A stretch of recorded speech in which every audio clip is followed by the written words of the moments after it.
You got the promotion, you're celebrating, but your lifestyle is already eating it. Like creeping plants over fresh soil, your lifestyle is spreading into every part of that raise. Slow, quiet, but it doesn't stop. Every upgrade you make right now takes root. A better place, a better car, better defaults you won't want to undo. And once they settle in, pulling them out won't feel like cutting costs. It'll feel like tearing your life backward. That's how the raise disappears. Not all at once, but piece by piece, until earning more stops changing anything and starts maintaining everything. You start making small changes after the promotion. Nothing extreme, nothing reckless, just upgrades that feel earned. You look at places slightly above your old budget, not luxury, just cleaner, quieter, closer, better. You tell yourself it makes sense now because your income changed. Your car starts feeling outdated, not broken, not failing, just behind where you are now. You notice it more when you park next to newer ones. You run the numbers and the payment fits your new income without pressure, so you adjust. You upgrade small things first, then slightly bigger ones. You add a few conveniences that save time, subscriptions that remove friction, services that make daily life smoother. Groceries shift upward, not dramatically, just better defaults.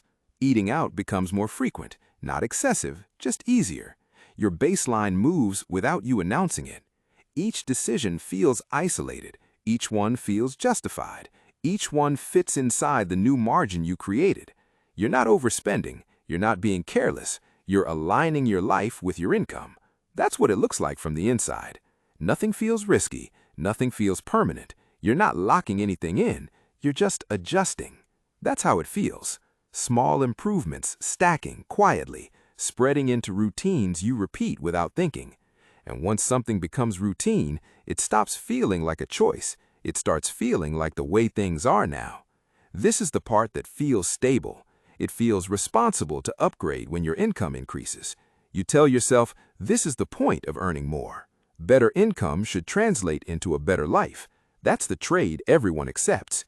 You worked for the promotion, so the upgrades feel justified. Not indulgent, not excessive, just aligned. You're not trying to impress anyone. You're trying to match your life to your level. That's how it feels. Staying at your old standard starts to feel off, almost like you're holding yourself back for no reason. You begin to see your previous lifestyle as temporary, something you outgrew. The new version feels like progress. That's the word that anchors it. Progress. You're not adding pressure, you're moving forward. That's the belief that holds everything together. Each upgrade feels like a correction, not an expansion, like you're fixing a mismatch between what you earn and how you live. And once that idea locks in, saying no starts to feel irrational.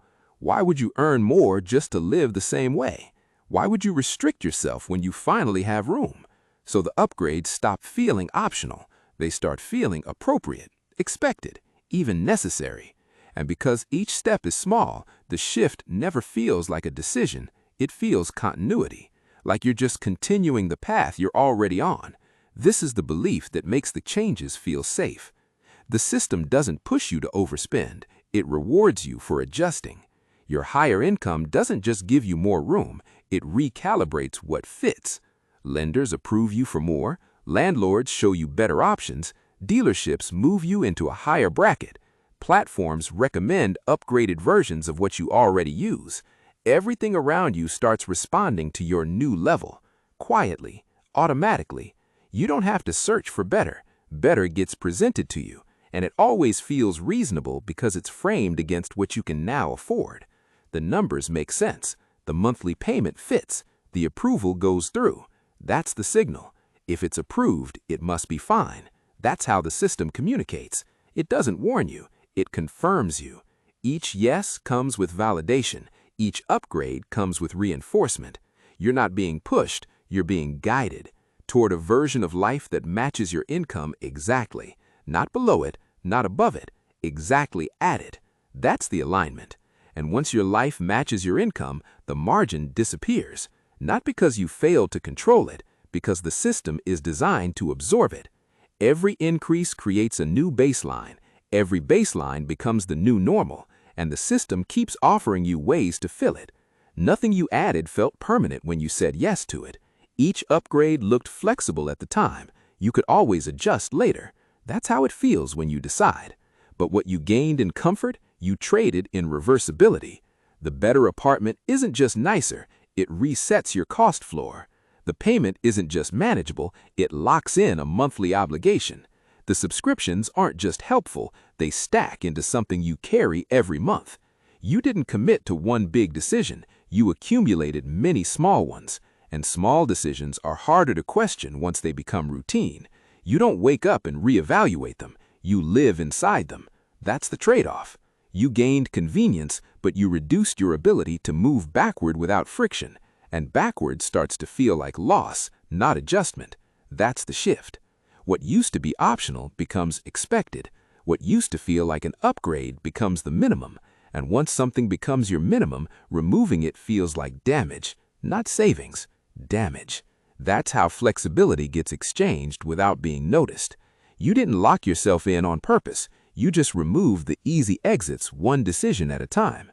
The shift doesn't show up as pressure right away. It shows up as adjustment. Your income increases and your life expands to meet it. That part feels smooth. What changes is what happens after the expansion settles. Your fixed costs rise, not dramatically, just enough to reshape your floor.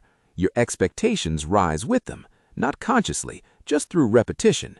You stop comparing to your old life. You start comparing to your current one. That's your reference point.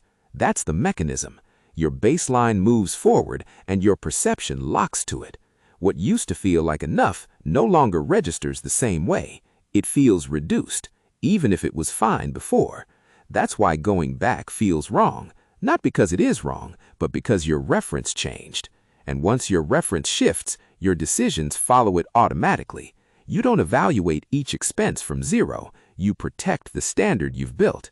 That protection becomes invisible. You stop asking, do I need this? And start asking, can I maintain this? That's the constraint. Your choices reorganize around preservation, not expansion, not improvement, preservation.